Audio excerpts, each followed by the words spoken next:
Hello everyone, আসসালামু আলাইকুম। কেমন আছেন সবাই? আই হোপ সবাই অনেক ভালো আছেন। আলহামদুলিল্লাহ, আমিও আমার পরিবার পরিজন নিয়ে ভালো আছি। এই তো প্রতিদিনের মতো আরও একটি নতুন ব্লগ নিয়ে এসেছি আপনাদের মাঝে। আশা করি আজকের ভিডিওটি আপনাদের অনেক বেশি ভালো লাগবে। আজকের ভিডিওটি আমি সকাল থেকে শুরু করেছি আর কি, সকালের নাস্তা থেকে। যেহেতু রমজান মাস চলে গিয়েছে, এখন তো আবার আগের মতো পুরনো রুটিন বা পুরনো কাজকর্ম নিয়েই আমাদের সংসার জীবন সাজাতে হবে। তো এখানে আর কি সকালবেলা ঘুম থেকে উঠেই ছেলের তো স্কুল খুলে নিয়েছে। এখন তো সবারই স্কুল কলেজ মাদ্রাসা খুলে দিয়েছে, তো আমার বড় ছেলে আর কি স্কুলে চলে যাবে। এখন সকাল প্রায় 7টা বাজে আর কি, ওর স্কুল 8টার দিকে।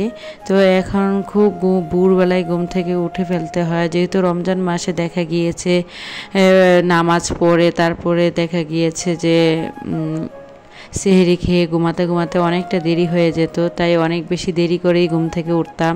কিন্তু এখন ছেলের স্কুলের কারণে দেখা গিয়েছে খুব তাড়াতাড়ি মানে ঘুম থেকে উঠে ফেলতে হয় আর কি। তো এদিকে আর কি আমার ছেলে স্কুলে যাবে, তাই তার জন্য আর কি নাস্তা রেডি করছিলাম। তো আজকে নাস্তা আর কি সকালে রুটি বানাচ্ছিলাম, আর আগের দিনে কিছুটা তরকারি সবজি তরকারি ছিল, মিষ্টি কুমড়ো দিয়ে মাছ দিয়ে রান্না করেছিলাম ওই তরকারি, আর চা করে নেব আর কি। যদিও এখনও আমি পুরোপুরি সুস্থ হতে পারিনি, আমার এখনও প্রায় গলা ব্যথা প্রতিদিন, মানে ভোর রাতে বা রাতের বেলা মনে হয় যে গলাটাও প্রচুর পরিমাণে ব্যথা করে, আর গলা তো একদম ভেঙে গিয়েছে। হয়তো আমার বয়স শুনে অনেকে বুঝতে পারছেন। এদিকে আর কি আমার জন্য চা করে নিয়েছি, যদিও আমার মানে ছোটো ছেলেও খাবে, ও আবার রং চাটা খেতে চায় না, দুধ চাটাই বেশি পছন্দ করে। তবে আমার জন্য যেহেতু রং চা করেছি, তাই আজকে তাকেও রং চা দিয়ে দেব। তো এখানে আর কি নাস্তাগুলো রেডি করে নিয়েছিলাম। আর এখন যেহেতু রমজান মাস শেষ হয়ে গিয়েছে, বাসায় অনেক খেজুরও ছিল, তাই আর কি কিছু খেজুর এখানে ধুয়ে নিয়েছি।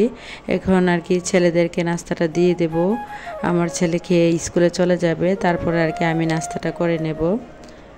ভিডিওর এই পর্যায়ে এসে যে সকল প্রিয় আপু এবং ভাইয়ারা প্লিজ আমার ভিডিওটি দেখছেন, অবশ্যই ভিডিওটিতে একটি লাইক দিয়ে কন্টিনিউ করবেন। আর যারা আজকে আমার চ্যানেলে জয়েন হয়েছেন, চাইলে চ্যানেলটি সাবস্ক্রাইব করে পাশেই থেকে যেতে পারেন। এখন আর কি নাস্তাটা আমি এখানে একাই করে নেব, ওরা আসবে পরে করবে নাকি, মানে ভিডিওর সামনে আসলে আসতে চায় না, তার জন্য আর কি আমি একে একেই এখানে নাস্তাটা করে নেব। আজকে আমার খুব বেশি খুশি লাগছিল, কারণ দীর্ঘ 5 মাস পরে অবশেষে আমার শখের ফার্নিচারগুলো আজকেই বাসায় আসবে। তার জন্য আর কি আমার কাছে অনেক বেশি আনন্দ লাগছিল। আসলে ছোট ছোট চাওয়া পাওয়ার মধ্যে দিয়ে কিন্তু অনেক বেশি আনন্দ বা সুখ খুঁজে পাওয়া যায়।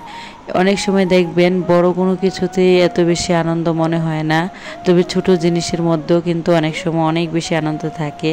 তবে আমরা যেসব গৃহিণীরা বাসায় থাকি বা গৃহিণীরা সংসার চালাই, মানে তাদের কাছে আমার কাছে মনে হয় যে তার সংসারের জন্য একটা কোনো কিছু করতে পারলে বা কিনতে পারলে তার মনে হয় এর মধ্যেই সবচেয়ে বেশি আনন্দ খুঁজে পায়। আগে যখন মানে নিজের জন্য 3 পিস বা দামি দামি কসমেটিক কেনাকাটা করতাম, এখন আর ওইগুলোর প্রতি কোনো মন মানসিকতা নেই। এখন শুধু ঘরটাকে কিভাবে সুন্দর করে সাজাবো গুছাবো, বা আমার সংসারে কখন কোথায় কী লাগবে না লাগবে, ছেলে মেয়েদের কী লাগবে না লাগবে, মানে সব কিছুই কিন্তু আমার একা হাতে সামলাতে হয়, বা মানে এগুলোই আমার মাথার ভিতরে সবসময় ঘুরপাক খায়।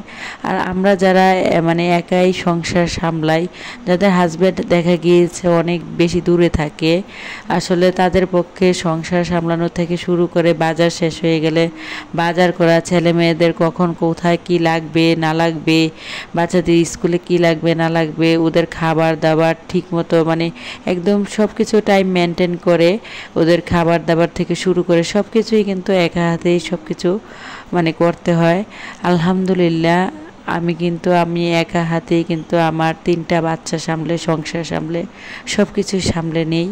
তো তার জন্য আর কি বলছিলাম যে আসলে একটা সময় যে মেয়ে শুধু নিজের কথাই ভাবতো, নিজেকে কিভাবে পরিপাটি করে রাখা যায়, নিজেকে কিভাবে ভালো রাখা যায়, আর সেই মেয়েটাই যখন বিয়ের পরে অন্য একটা সংসারে চলে যায়, তখন তার অন্য সংসারের মানুষগুলোকে কিভাবে ভালো রাখবে, বা ছেলে মেয়েকে কিভাবে ভালো রাখবে, স্বামীকে কিভাবে ভালো রাখবে, বা তার সংসারটাকে কিভাবে সাজাতে গুজাতে হবে, সেগুলো নিয়ে সবসময় মানে ব্যস্ত থাকি।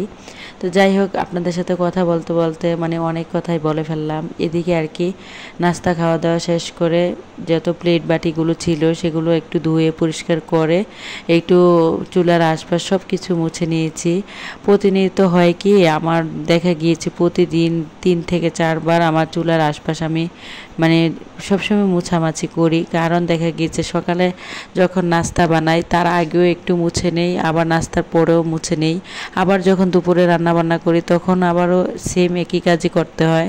আবার যখন রাতে খাওয়া দাওয়া করি, খাওয়া দাওয়া শেষ করার পর এই যে বেসিং এরিয়া প্লেট বাটি থেকে শুরু করে সব কিছুই কিন্তু আমি ধুয়ে পরিষ্কার করে রাখি। আর আমার বাসায় কিন্তু তেলাপোকার এত উপদ্রব কি বলবো, মানে কোনো কিছুই অপরিষ্কার রাখা যায় না, সব কিছুই ঢেকে বা খুবই পরিষ্কার করে রাখতে হয়। তো তারপরে আর কি সব কিছু পরিষ্কার করে এখানে চলে এসেছি। কিছু ঝাড় আর কি খালি হয়ে গিয়েছে, আর বাজার থেকে কিছু জিনিস আনা হয়েছে। এখানে আর কি গরুর দুধটাও শেষ হয়ে গিয়েছিল, যেহেতু ইদানিং রমজান মাসের জন্য চা খাওয়া হয়নি, তার জন্য আর কি এখানে গরুর দুধটা রিফিল করে নিলাম। আর কিছু বাদাম নিয়ে এসেছিলাম বাজার থেকে, আর এই বাদামগুলো আমার মেয়ের এত বেশি পছন্দের কি বলবো, মানে ও অনেক বেশি পছন্দ করে বাদাম, সব জাতীয় বাদামে ও বেশি পছন্দ করে, তো তার জন্য আর কি নিয়ে এসেছি। তো ফাইনালি কিন্তু আমার শখের ফার্নিচার বাসায় চলে এসেছে। এই তো এখন কিন্তু প্রায় 12টা বাজে, তো ওনারা আসতে আসতে অনেকটা দেরি হয়ে গিয়েছে। এখানে আর কি একটা ছোট খাট দিয়েছিলাম অর্ডার আমার ছেলেদের জন্য। এইটা হচ্ছে খাটটা আর কি, আমি এটা পার্কিংয়ে আর কি ছিল, তো এখন একটু ভিডিও করে নিচ্ছিলাম। ওনারা যখন নিয়ে এসেছে তখন আর মানে ভিডিও ক্যাপচার করা হয়নি, তো যখন নিয়ে এসে রেখেছিল তখন আর কি ক্যাপচার করলাম। তো এদিকে আর কি একজন মানে খাটটা সেটিং করছিল, আর অন্য দিক দিয়ে আর কি আমার ওয়াল শোকেসটা নিয়ে এসেছে। কেউ কেউ আমরা ওয়াল শোকেস বা ওয়াল ক্যাবিনেট বলি আর কি। তো অনেক ইচ্ছে ছিল, যে অনেক দিনের স্বপ্ন ছিল একটা ওয়াল ক্যাবিনেট বানাবো নিজের মনের মতো করে কাস্টমাইজ করে। ঠিক আলহামদুলিল্লাহ, মানে আল্লাহর ইচ্ছে এবং নিজের ইচ্ছে আল্লাহ তাআলা আমার স্বপ্নটা পূরণ করেছেন। যদিও ইচ্ছেটা ছোট বা বড় হোক না কেন, এটাই আমার কাছে কিন্তু অনেক মূল্যবান। তো এই দিক দিয়ে আর কি ওনারা এখানে সেট করে দিয়েছে, তারপর গ্লাসগুলো বাসায় এনেই আর কি একটা একটা করে সব কিছু কমপ্লিট করে নিয়েছে, গ্লাসগুলো লাগিয়ে দিয়েছে। তো ফাইনালি এখন আর কি আপনাদের মাঝে শেয়ার করলাম আমার ওয়াল ক্যাবিনেটটা কেমন হয়েছে। অবশ্যই যে সকল আপুরা এখনও ভিডিওর পর এই পর্যায়ে আছেন অবশ্যই আশা করি কমেন্টস করে বলবেন। মানে আমার অনেক দিনের ইচ্ছে ছিল যে এইরকম একটা ক্যাবিনেট বানাবো, আর এখন তো ইদানিং এই ক্যাবিনেটগুলো অনেক বেশি চলছে। তো এই যে টেবিলটা দেখতে পাচ্ছেন, এই টেবিলটা কিন্তু ওয়াল ক্যাবিনেটের জায়গা ছিল, তো টেবিলটাকে ওইখানে আমি ট্রান্সফার করে দিয়েছি, আর এখানে আর কি ক্যাবিনেটটা রাখার জন্য মানে জায়গাটা খালি করে নিয়েছি। যখনই আসলে বাসায় কোনো মানে নতুন ফার্নিচার নিয়ে আসা হয়, দেখা গিয়েছে অনেক পুরনো ফার্নিচার কিন্তু নাড়াচাড়া করতে হয়। এই কাজগুলো করতে কিন্তু আমার রাত প্রায় 10টা বেজে গিয়েছিল। যাই হোক, এখন কিন্তু সব কিছু কমপ্লিট হয়ে গিয়েছে। তো ভিডিওটা এই পর্যন্তই। সবাই ভালো থাকবেন। খুদা হাফেজ। আসসালামু আলাইকুম।